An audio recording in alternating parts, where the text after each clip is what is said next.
Chapitre 980.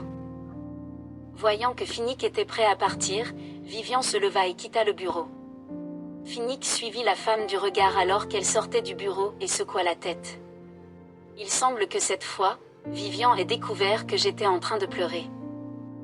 Pourtant, il ne le regrettait pas, car il savait que l'attitude de Vivian s'était adoucie après avoir découvert qu'il pleurait. Pendant ce temps, Vivian avait atteint sa voiture et s'était mise au volant. Au moment où elle s'apprêtait à démarrer, Finnick s'est glissé sur le siège passager. Voyant cela, Vivian fronça les sourcils mais ne dit rien. La voiture démarra et disparut bientôt dans le flot de la circulation. Le lendemain, Finnick arriva à son bureau et vit un rapport sur son bureau. Il s'agissait du rapport d'enquête de l'agence de détectives qu'il avait créé pour rechercher Larry. Ils avaient dû trouver quelque chose, sinon ils ne lui auraient pas renvoyé de rapport tôt le matin. Finnick ouvrit immédiatement le rapport et commença à le lire, sans manquer un seul mot au fur et à mesure. De son côté, Vivian est arrivée à la rédaction du magazine pour voir Paris, qui semblait troublée. Cette dernière s'est approchée d'elle et s'est plainte de ses parents. Il s'est avéré que les parents de Paris ne voulaient pas que leur fille se marie avec un homme de bonne famille, et ils ont demandé à Paris de rompre avec Bénédicte. Vivian a été surprise par la réaction des parents de Paris. Je pensais que tous les parents espéraient que leur fille se marie dans une famille décente et vive une bonne vie. Pourquoi les parents de Paris sont-ils si différents des autres? Lorsqu'elle interroge Paris à ce sujet, cette dernière lui répond « En fait, nous venons d'un petit village. Mes parents sont venus en ville uniquement pour s'occuper de moi. Ils sont contre l'idée que j'épouse un homme riche, de peur que les gens pensent que je fais ça pour gravir les échelons sociaux. » Même si elle ne comprenait toujours pas l'état d'esprit des parents de Paris, elle respectait leur opinion. Pourtant, elle ferait de son mieux pour aider Paris. Vivian savait que Paris avait accepté Bénédicte comme petite amie non pas à cause de sa richesse mais par amour pour lui. Elle pensait que les parents de Paris réfléchissaient trop, mettant leur fille dans une position difficile. Pourquoi ne pas aller rendre visite à tes parents après le travail? Laisse-moi leur parler. Vivian pensait que la seule solution était de communiquer et de persuader les parents de Paris. Cela ne ferait qu'empirer les choses si Paris se montrait dur avec ses parents. Bien que Paris soit une personne douce, Vivian avait peur qu'elle perde son sang-froid et finisse par se disputer avec ses parents. D'accord. Paris pensait que ce n'était pas une mauvaise idée pour la persuasive Vivian de parler à ses parents. Bien que Vivian ne soit pas en forme, Paris pensait qu'elle pouvait bien s'occuper de ses parents. Ses parents étaient peut-être coriaces, mais elle savait que Vivian avait suffisamment de tact pour s'occuper d'eux.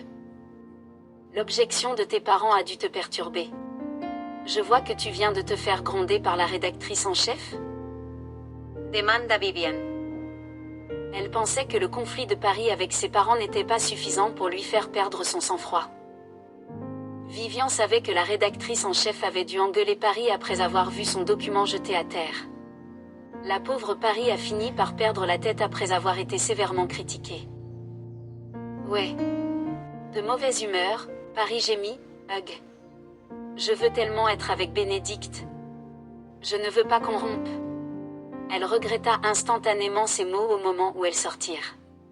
Elle savait que la relation de Vivian avec Finnick avait tourné au vinaigre ces derniers temps, et il était inapproprié de sa part de dire quelque chose comme ça devant Vivian. Tout va bien. Tout ira bien, la réconforta Vivian. C'est alors qu'elle pensa soudain à Larry. Est-il vrai que tout ira bien? Pouvons-nous vraiment retrouver Larry? Paris se tut bientôt, sachant que Vivian devait penser à son fils. Elle avait confiance en Vivian. Cette dernière était une femme forte, capable de surmonter tout ce que la vie lui réservait. Plus tard, Vivian envoya un message à la rédactrice en chef et quitta le travail plus tôt que prévu. Elles se rendirent dans un centre commercial pour acheter quelques-uns des snacks préférés des parents de Paris. Après tout, il serait inapproprié que Vivian leur rende visite les mains vides. Les deux regardèrent autour d'elles dans le centre commercial. Paris, lequel devrais-je acheter? Demanda Vivian. Paris suivit le regard de Vivian et vit qu'elle regardait des compléments alimentaires coûteux. Chapitre 981. Elle a déclaré franchement, en fait, Mes parents n'ont jamais pris de compléments alimentaires auparavant. Je ne peux pas me les permettre avec mes moyens financiers. Bien que Paris était la petite amie de Bénédicte, elle n'a jamais demandé un seul centime à cet homme. En entendant cela, Vivian a pris sa propre décision et a choisi certains de ceux qu'elle avait déjà achetés pour Samuel. Paris jeta un œil à l'étiquette. Une petite bouteille de compléments alimentaires coûtait autant que les dépenses mensuelles de sa famille. « Vivian, tu n'as pas besoin d'acheter ça. C'est trop cher. » Vivian lui lança un regard rassurant. Après avoir payé, ils se dirigèrent directement vers la maison de Paris. En fait, Paris avait constamment essayé de convaincre ses parents au cours des derniers jours, mais ses efforts étaient restés vains. Comme Bénédicte était occupée, elle hésitait à le déranger. Elle ne lui en parlerait que si elle ne parvenait vraiment pas à résoudre le problème. Comme la maison de Paris se trouvait assez loin du centre-ville, le trajet dura un certain temps. Dans la voiture, Vivian jeta un coup d'œil à Paris, qui resta silencieuse. Elle tomba bientôt dans une profonde réflexion. Pendant ce temps, au Finor Group, Finnick venait de terminer la lecture du rapport. Il observait maintenant un endroit désert sur la carte. D'après les conclusions de l'agence de détective, c'était l'endroit où Larry était apparu pour la dernière fois. En outre, selon le rapport, il était possible que Larry soit encore en vie. Le garçon était apparu à cet endroit après la mort d'Evelyn, mais on ne savait pas si quelqu'un était avec lui. Cependant, si Larry était seul, les chances de survie étaient minces. Finnick pensait qu'il y avait de fortes chances que Larry soit encore en vie. Il était impossible qu'un petit garçon puisse se rendre à pied jusqu'à cet endroit désert. Il devait donc y avoir quelqu'un avec lui. Finnick voulait appeler Vivian pour lui annoncer la bonne nouvelle. Pourtant, il hésitait dès qu'il sortit son téléphone. Il n'était pas sûr que Larry soit encore en vie. S'il avait donné de l'espoir à Vivian et l'avait ensuite détruit, comme il l'avait fait la dernière fois, il avait peur que la déception qui l'écrasait puisse la faire craquer. Finnick se trouvait face à un dilemme.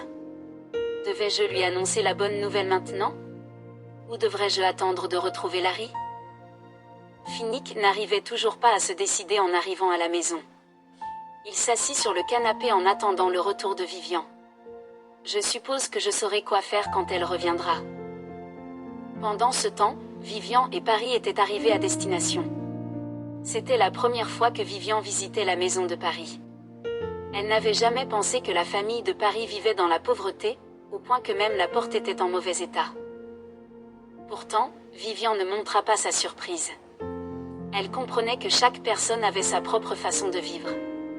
Il serait imprudent de juger les gens en fonction de leur statut économique. Avec un sourire penaud, Paris prit la parole. « Vivian, notre maison est un peu délabrée. Désolé pour ça. »« C'est bon. Laisse-moi entrer. » Vivian fit de même lorsque Paris entra dans la maison. Bien qu'elle soit petite, elle dégageait une atmosphère familiale. Vivian avait beau avoir une maison immense, elle semblait vide et froide. Tout ce dont elle avait le plus besoin, c'était d'un foyer chaleureux et accueillant. C'était agréable d'être dans la maison de Paris. C'est là qu'elle a rencontré les parents de Paris, Albert et Winnie.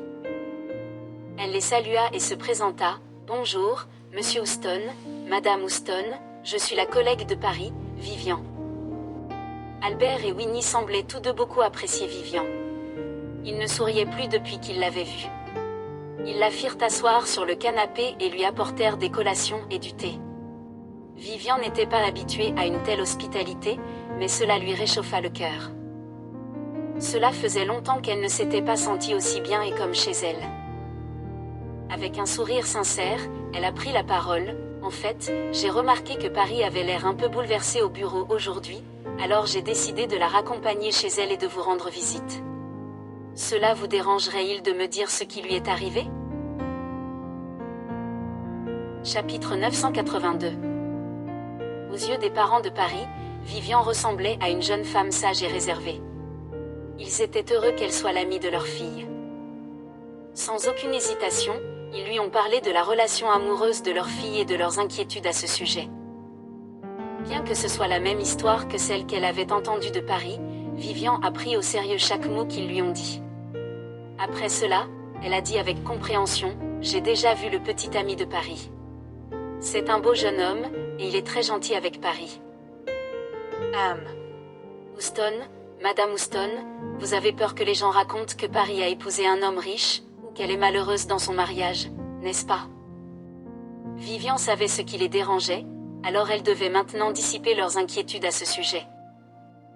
Voyant qu'Albert et Winnie hochaient la tête en réponse, elle continua en disant, « Le petit ami de Paris est très gentil avec elle. En fait, vous n'avez pas besoin de vous soucier de ce que les autres pensent. Vous ne voulez pas que Paris soit heureuse ?» Leurs pensées vacillaient tandis que Vivian continuait à les convaincre que Bénédicte était un gars sympa. Finalement, ils décidèrent de réfléchir et de reconsidérer la situation. Vivian décida de ne pas se montrer aussi insistante et mit fin à la conversation. Il faisait déjà nuit dehors lorsque Vivian quitta la maison. Albert et Winnie ont eu la gentillesse de demander à leur fille d'accompagner Vivian jusqu'à la porte. En sortant, Paris exprima sa gratitude envers Vivian. « Vivian, tu es géniale.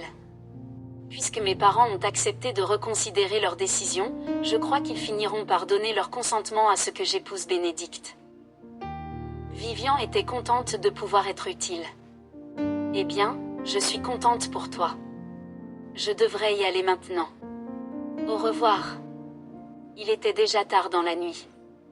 En fait, Vivian était impressionnée de pouvoir continuer à parler aussi longtemps, tout comme Ben. Pendant ce temps, Finnick était affamée lorsque Vivian arriva enfin à la maison. Vivian, en revanche, n'avait pas faim du tout. Elle s'était régalée avec des snacks et du thé chez Paris. Finnick la regarda avec une expression pitoyable sur le visage. « Chérie, je vais mourir de faim si tu rentres un peu plus tard. » Il s'assit ensuite à la table à manger, attendant que Vivian le rejoigne pour le dîner. En voyant cela, Vivian se sentit un peu gênée. « En fait, j'ai dîné chez Paris. » Elle lui expliqua alors la raison de sa visite chez les parents de Paris. L'homme avait l'air abasourdi et confus. « Pourquoi ne me l'as-tu pas dit plus tôt ? » « Eh bien, je t'ai envoyé un message. » En entendant cela, Finnick a attrapé son téléphone. Il a immédiatement vu le message. Il s'est avéré que Vivian lui avait déjà envoyé le message alors qu'il attendait avec impatience son retour. Se sentant désolée pour le pauvre garçon, Vivian céda. « Très bien. Je vais manger avec toi. » Sur ce, elle s'assit et dîna une seconde fois avec Finnick. Comme il n'y avait pas beaucoup de place pour la nourriture, elle ne mangeait que peu. Après le dîner, Finnick lui a demandé si elle avait réussi à convaincre les parents de Paris. Elle a répondu, « Ils m'ont dit qu'ils allaient reconsidérer leur décision. » « Tu es douée pour conseiller les autres et donner des conseils, mais pourquoi n'as-tu pas essayé de te conseiller toi-même ?» Dès que Finnick a dit cela, l'expression de Vivian a changé. À ce moment-là, il décida de ne pas lui parler des conclusions de l'agence de détective. Il pensait qu'elle ne pourrait plus supporter le stress et la déception. Il ne lui en parlerait que lorsqu'il aurait retrouvé Larry. Après avoir fait la vaisselle, les deux sont allés se coucher. Pourtant, allongée sur le lit, Vivian ne parvenait pas à dormir. Elle était toujours perturbée par les paroles de Finnick. Larry a toujours été un sujet tabou entre nous depuis qu'il a été kidnappé. Pourquoi l'a-t-il soudainement évoqué? Essayait-il de dire quelque chose? Ou était-ce juste un lapsus? Finalement, elle s'est endormie sans avoir compris. Le lendemain matin, Paris s'est présenté au bureau de meilleure humeur que l'autre jour. Voyant cela, Vivian demanda si ses parents avaient accepté qu'elle épouse Bénédicte. Cette dernière acquiesça en signe d'approbation tout en la regardant avec admiration. « Vivian, tu es géniale. Je n'arrive pas à croire que tu aies réussi à convaincre mes parents. » En entendant cela, Vivian s'est sentie gênée de revendiquer la responsabilité des événements. Chapitre 983. En fait, Vivian n'a rien fait d'autre que partager son opinion avec les parents de Paris. À l'époque, Finnick était prêt à l'épouser même si elle n'avait pas la nationalité britannique. Ainsi, l'amour était ce qui réunissait un couple. De même, personne ne pouvait les séparer tant qu'ils s'aimaient. Lorsque Vivian en parla à Paris, cette dernière se contenta de lui sourire.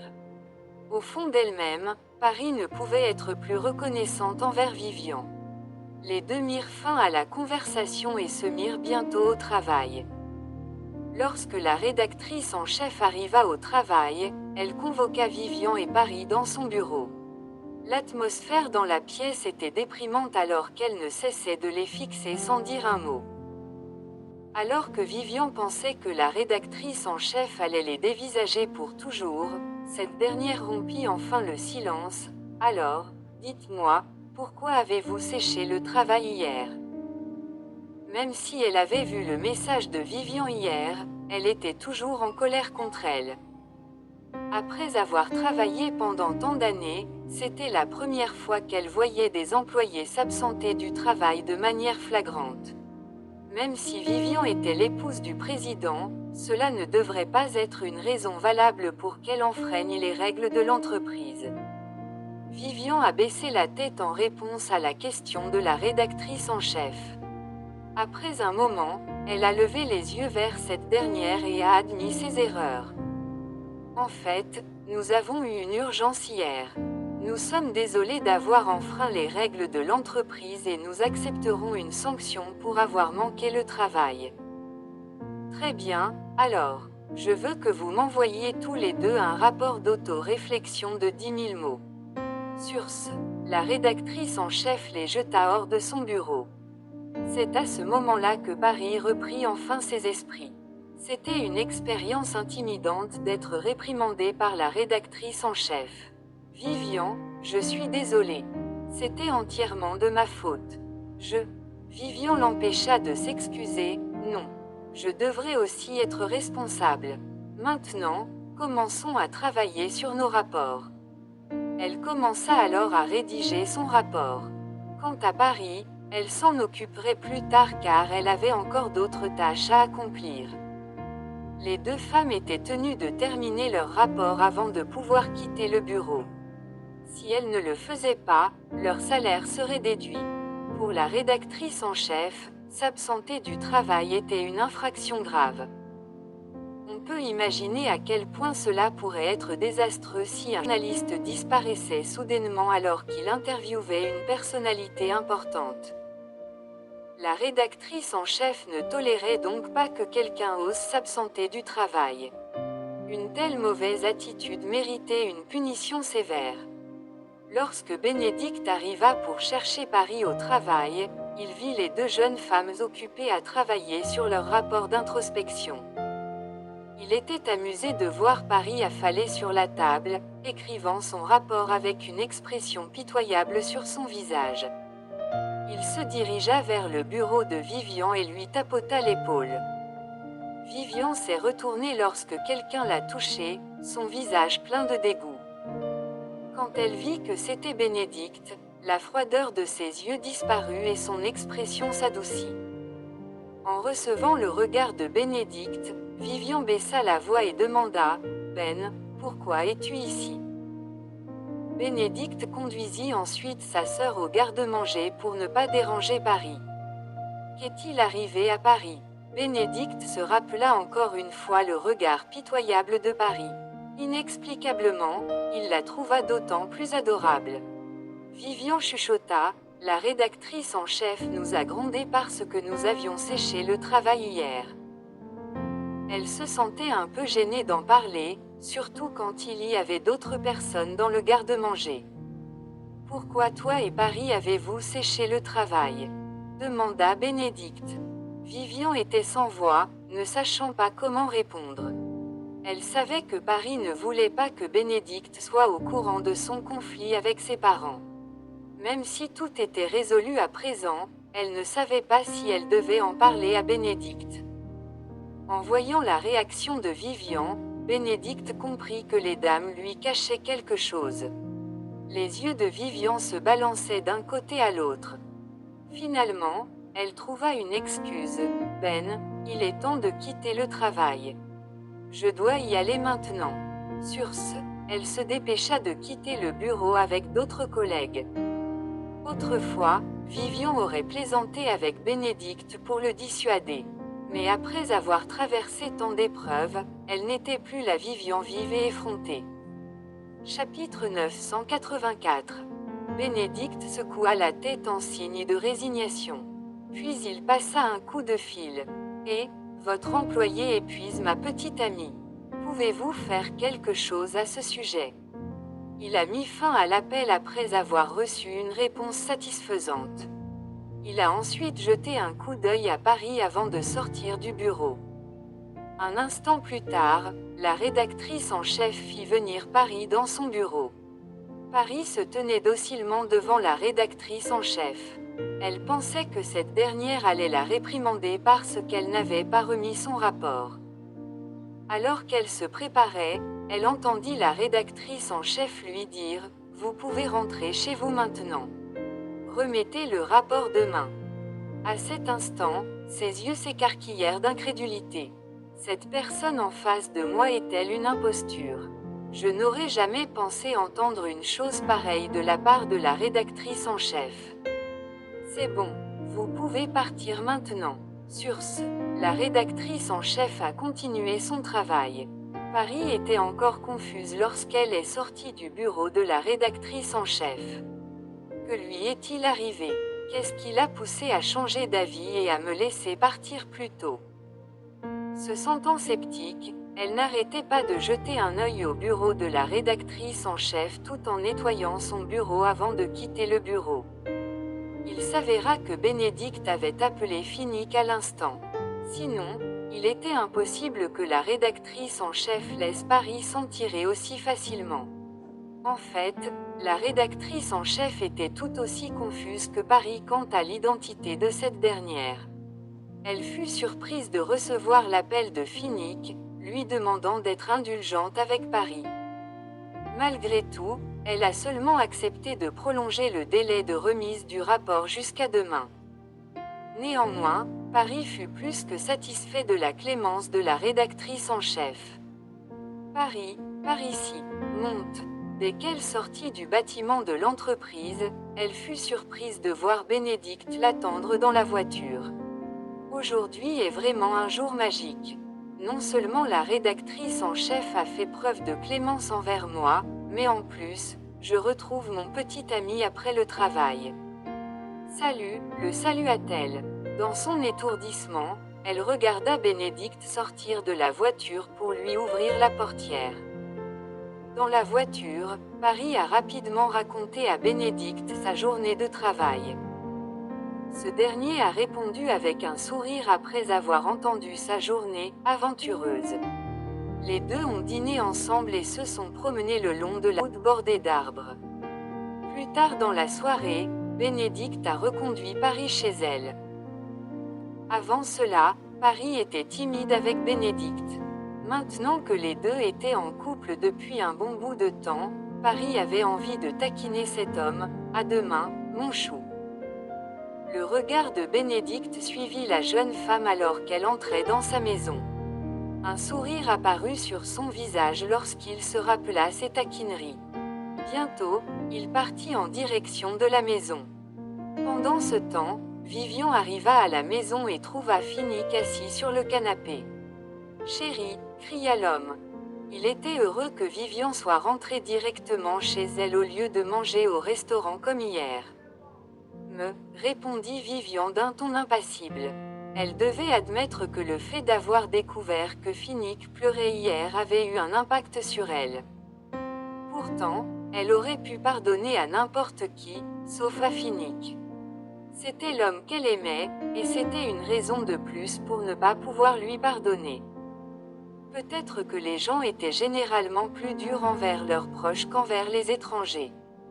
Allons dîner. Finnick avait l'intention de porter Vivian jusqu'à la salle à manger comme d'habitude, mais cette dernière s'éloigna de lui. Vivian lui jeta un regard indifférent. « J'irai toute seule. » Puis elle se dirigea vers la salle à manger. Finnick laissa échapper un sourire amer face à son attitude froide. En fait, il pensait que Vivian lui aurait pardonné maintenant. Découragé, il soupira. Quoi qu'il en soit, il attendrait patiemment que Vivian lui pardonne et le reprenne. Mais les malheurs n'arrivent jamais seuls. Vivian apprend que la santé de Rachel s'est détériorée, et c'est la goutte d'eau qui fait déborder le vase. Depuis qu'elle avait expulsé Rachel de la maison de retraite, elle avait engagé un garde du corps pour la surveiller. D'un côté, elle espérait pouvoir retrouver Larry en suivant Rachel. De l'autre, elle voulait assurer la santé et la sécurité de Rachel. Malheureusement, ses inquiétudes s'étaient réalisées. La nouvelle avait vraiment bouleversé Vivian. En lisant le message du garde du corps, elle pensa qu'elle ferait mieux d'aller voir Rachel. Peu de temps après, elle a appelé la rédactrice en chef pour lui demander de prendre congé le lendemain. Puis, elle a appelé le garde du corps pour savoir où il se trouvait. Chapitre 985. Bien que l'état de santé de Rachel se soit aggravé, le garde du corps n'a rien fait d'autre que de regarder Rachel allongée sur le sol puisqu'il n'avait reçu aucun ordre de Vivian. Il y avait beaucoup de monde autour de l'endroit lorsque Vivian est arrivée. Ils voulaient tous aider, mais ils avaient peur de s'attirer des ennuis. En outre, ce n'était pas un quartier de bas de soie, et les gens du quartier n'étaient pas riches non plus. Ils n'étaient pas des philanthropes prêts à aider tout étranger qu'ils croisaient sur la route. Debout parmi eux, Vivian regardait Rachel allongée sur le dos, son corps convulsant de douleur. La femme transpirait abondamment de douleur. Bientôt, le sol fut mouillé par sa sueur. Les sourcils froncés, Vivian se plongea dans de profondes pensées. Rachel se roulait sur elle-même de douleur. Soudain, elle aperçut Vivian, qui se tenait au milieu de la foule. Elle savait que ce serait la fin pour elle dès l'instant où ses yeux croisèrent le regard glacial de Vivian. Avec son état de santé actuel, la mort serait sa seule issue si elle ne recevait pas de traitement. Lorsque leurs regards se croisèrent, Vivian comprit qu'elle ne pouvait pas se résoudre à laisser Rachel pour morte.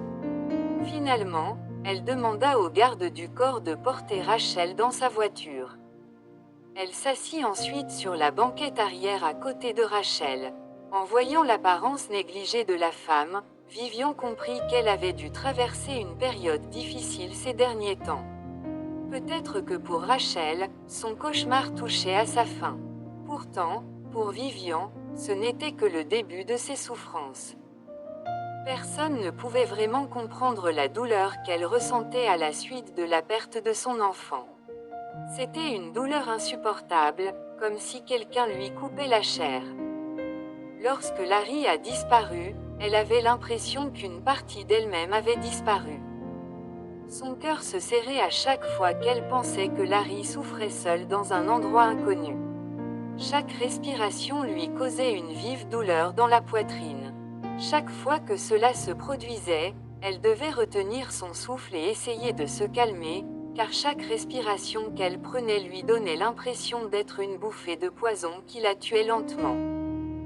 Pendant ce temps, Rachel souffrait énormément.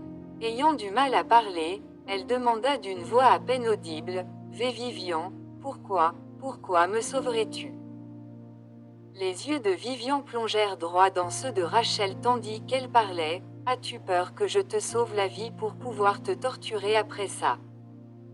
Elle savait ce qui inquiétait Rachel simplement en regardant les yeux de cette dernière. Comme prévu, Rachel resta silencieuse en entendant ces paroles. Pendant un moment, Vivian a voulu exprimer sa haine et faire souffrir cette femme.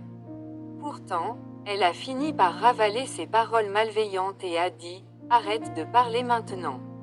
Nous arriverons bientôt à l'hôpital. » Oh, Vivian, tu ne peux même pas être méchante. Vivian retroussa ses lèvres en un sourire d'autodérision.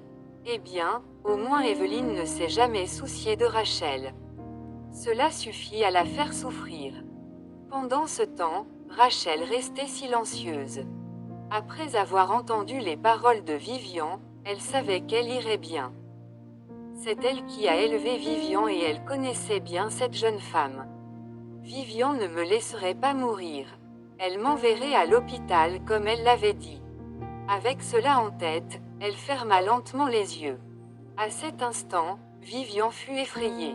Elle demanda au garde du corps d'accélérer. Elle porta ensuite son doigt au nez de Rachel pour sentir sa respiration. Heureusement, elle respirait encore. 15 minutes plus tard, la voiture s'arrêta devant l'hôpital. Vivian attendait de nouveau devant la salle d'urgence.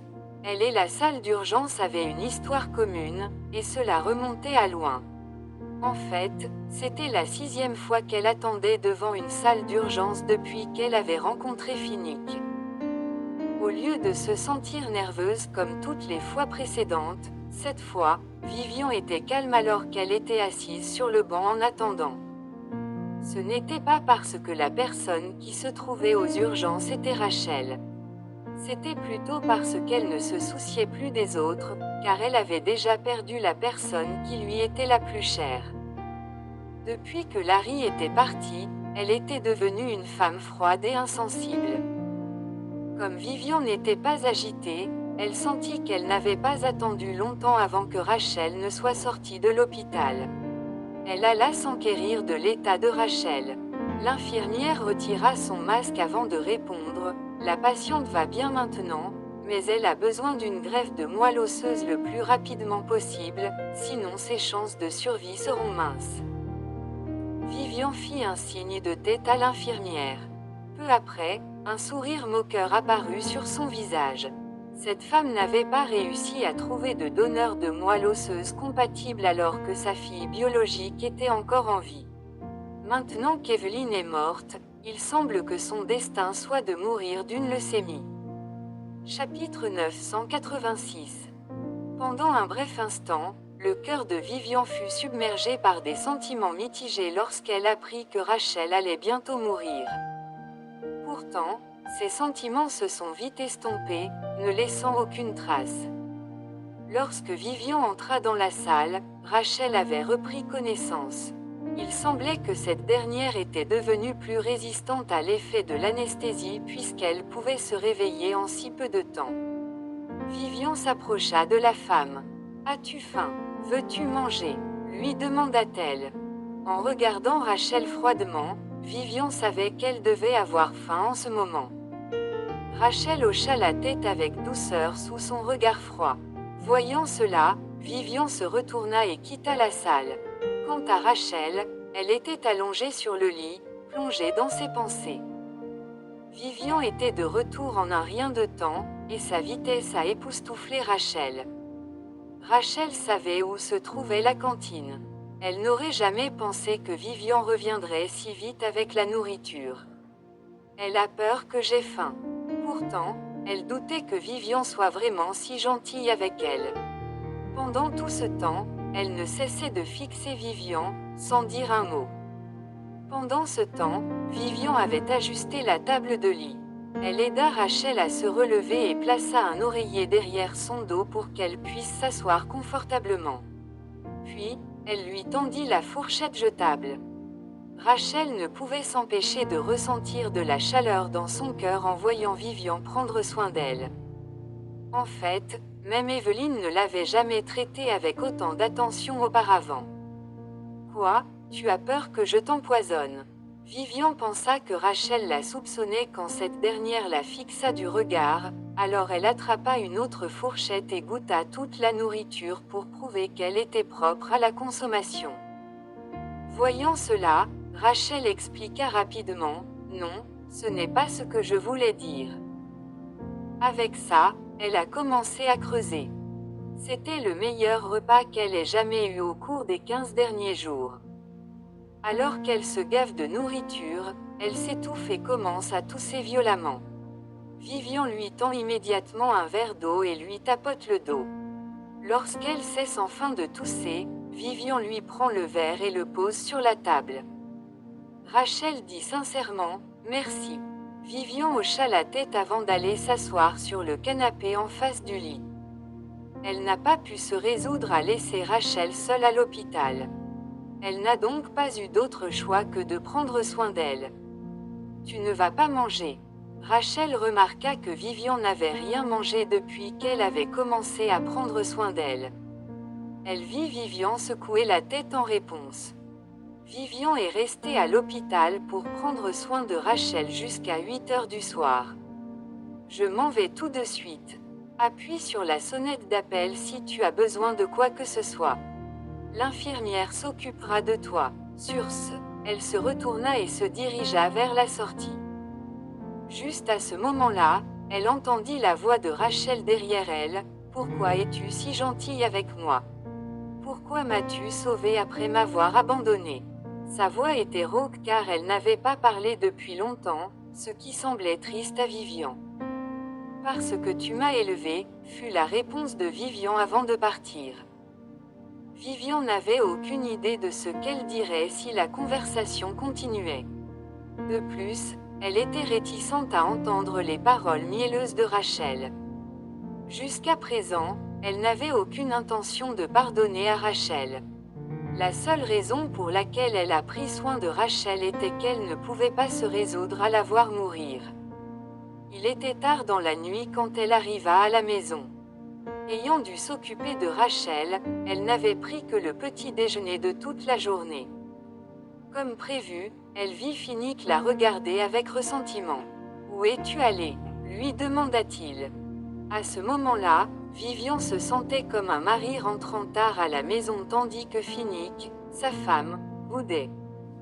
L'état de santé de Rachel s'est aggravé et je me suis occupée d'elle aujourd'hui, a-t-elle répondu sérieusement. Chapitre 987. Vivian réalisa qu'elle ne savait pas comment faire face à Rachel et Finnick. Ils étaient tous les deux importants pour elle, mais ils l'ont beaucoup déçue à cause de ce qu'ils ont fait. Son esprit était en ébullition alors qu'elle essayait de traiter ses pensées. En arrivant à la table à manger, elle jeta un coup d'œil à Finnick et lui fit une allusion. « Je meurs de faim. Si tu ne me rejoins pas, je commencerai sans toi. » Aussitôt, Finnick comprit ce qu'elle voulait dire et la rejoignit à la table. Quand Larry était là, il était assis en face d'eux. Maintenant qu'il n'était plus là, la maison semblait vide. « Comment elle va maintenant ?» demanda Finnick. Vivian fut d'abord déconcertée par la question de Finnick, mais elle comprit rapidement qu'il s'agissait de Rachel. Vivian a relayé les paroles de l'infirmière à Finnick et s'est concentrée à nouveau sur son repas. Comme elle avait été affamée toute la journée, Finnick ne dit rien pour qu'elle puisse profiter de son repas. Vivian avait dîné trop tard, elle ne pouvait donc pas encore se coucher. Sinon, cela aurait été mauvais pour son système digestif. Elle s'assit sur le canapé du salon et alluma la télévision. Auparavant, elle était trop préoccupée par son travail et par Larry pour regarder des séries. Elle travaillait dur au bureau ou s'occupait de son enfant à la maison. Maintenant que Larry n'était plus là, elle se sentait seule. Une scène romantique apparut immédiatement à l'écran. Fronçant les sourcils, Vivian changea de chaîne. Finnick trouva sa réaction amusante, mais il ne dit rien. Vivian a parcouru toutes les chaînes disponibles, mais elle n'a trouvé aucun drame intéressant à regarder. Bon, je suppose que les producteurs ne se soucient pas vraiment du contenu qu'ils produisent. Vivian a haussé les sourcils à cette pensée et est montée se laver avant d'aller se coucher. Finnick l'a suivie et s'échoua à côté d'elle. À l'époque, ils avaient convenu d'installer 2 lavabos et des miroirs dans la salle de bain, afin de pouvoir se laver ensemble.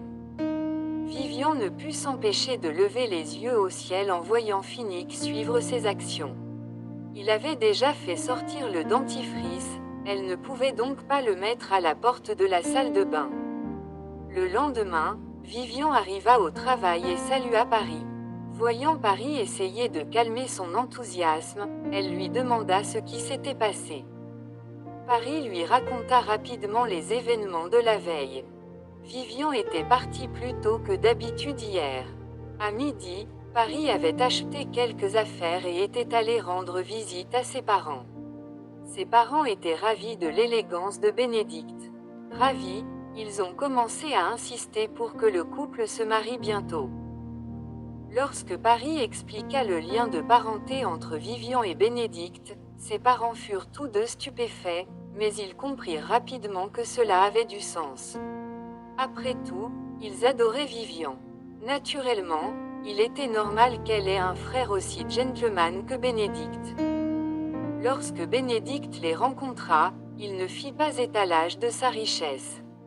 Au contraire, il commença à discuter avec eux chaleureusement. Il ne montra aucun signe de mépris envers eux. Quoi qu'il en soit, M. et Madame Houston étaient ravis de leur futur gendre. Au moment où Bénédicte était sur le point de partir, ils lui ont même dit de venir leur rendre visite souvent. Tandis que Paris expliquait tout, elle-même trouvait cela incroyable. Pendant ce temps, Vivian n'était pas du tout surprise. Lorsqu'elle a parlé aux parents de Paris, elle les a trouvés accueillants.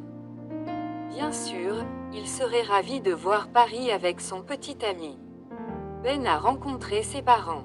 Cela veut-il dire qu'ils vont bientôt se marier? Lorsque Vivian a posé cette question à Paris, cette dernière lui a donné une réponse vague. Je ne suis pas sûre. On verra le moment venu, a-t-elle répondu. Vivian hocha la tête en silence. De toute façon, cela ne la regardait pas. Quoi qu'il en soit, elle était heureuse de voir le couple qu'elle avait réuni progresser régulièrement. Chapitre 988. Après ce bref échange, Vivian et Paris se sont mis au travail. Quand il était temps de quitter le travail, au lieu de rentrer à la maison, Vivian est allée rendre visite à Rachel. Au moment où elle poussa la porte de la salle de Rachel, elle vit Rachel lever les yeux avec surprise. Les soupçons grandissaient dans le cœur de Vivian. Y a-t-il quelque chose sur mon visage? Pourquoi Vivian est-elle surprise de me voir? Je pensais que tu ne serais pas là. Les mots de Rachel dissipèrent immédiatement les doutes de Vivian. Parfois, Vivian me ressemble. Rachel avait cette pensée en tête quand Vivian lui a demandé « As-tu mangé? Comment t'es-tu senti hier soir ?» La chaleur envahit le cœur de Rachel lorsqu'elle entendit l'inquiétude de Vivian. Dois-je lui dire où se trouve Larry? Regarde ses cernes et sa silhouette hagarde. Elle doit être terriblement bouleversée par le décès de Larry, n'est-ce pas? Auparavant, Evelyn avait demandé à Rachel de tuer Larry. Cependant, comme Larry était venu rendre visite à Rachel à plusieurs reprises, elle n'était pas aussi impitoyable qu'Evelyn pour tuer le petit garçon.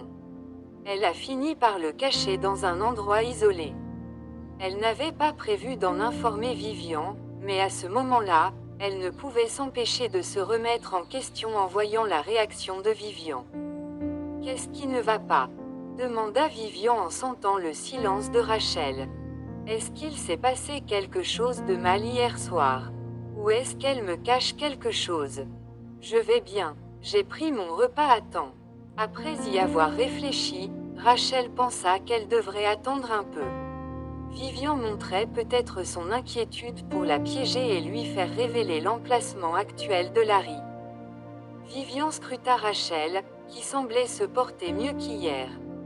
Le médecin a dit qu'elle devait encore rester à l'hôpital pendant quelques jours car Rachel pouvait facilement faire une rechute.